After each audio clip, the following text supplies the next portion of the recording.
waxa la yiri xilligii nabi Muuse calayhi salaam ayaa waxa dhacday roob la'aan aad u ba'an. maalinkii dambeeto ayaa nabiyullaahi Muuse calayhi salaam wuxuu iskugu yeeray ummadiisa. roob doon baa la iskugu yimi. waa la roob doonaa, roobna lama helo. maalintii dambeeto ayaa nabiyullaahi Muuse calayhi salaam wuxuu la hadlay Ilaahay subxaanahu wa ta'aala wuxuu ku yiri yaa Allah soo igamaada ballan qaadin wax kasta oo aan ku weydiisto inaad isiinayso. Ilaahay subxaanahu wa ta'aala wuu soo jawaabay nabiyullaahi Muuse calayhi salaam wuxuu ku yiri nabi Muuse waxa idinku jira adoon 40 sano ee caasinayay.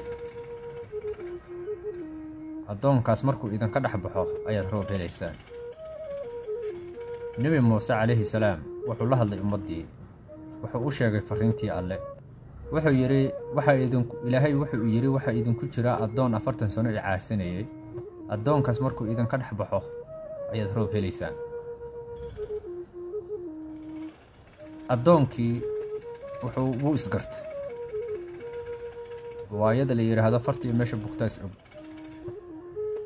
hadduu kacana wuu ceeboobayaa oo dadka dhan baa arkaya. Ilaahay subxaanahu wa ta'aala ayuu la hadlay.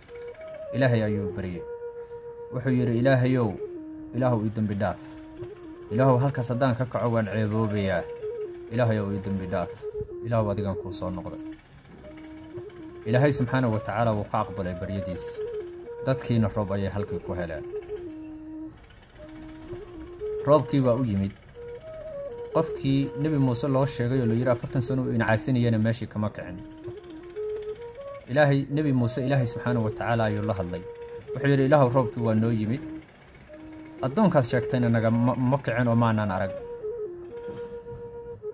Ilaahay waa u soo jawaabay nabiyullaahi Muuse wuxuu ku yiri Muuse adoonkaygi wuu ii soo noqday wixii uu weydiistay dambi dhaaf aniguna waan u dambi dhaaf. nabiyullaahi Muuse Ilaahay buu la hadlay wuxuu ku yiri yaa Allah qofkaas ii sheeg aan u nasteexeeye.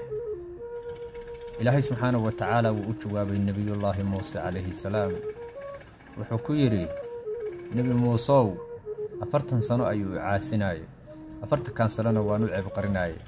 maanta uu ii soo noqday oo uu dambi dhaaf weydiistay miyaan fadeexeeyaa. yaa salaam taas maxay noo sheegaysaa imise qof ayaa ku dhaca dunuub aad u waaweyn haddana cid og aysan jirin ilaa Ilaahay subxaanahu wa ta'aala mooyaane. Ilaahay oo kaliya ayaa og. cid aan Ilaahay ahayn oo dunuubteena og ma jirto. qofkii u soo noqdana Ilaahay waa u dambi dhaafaa.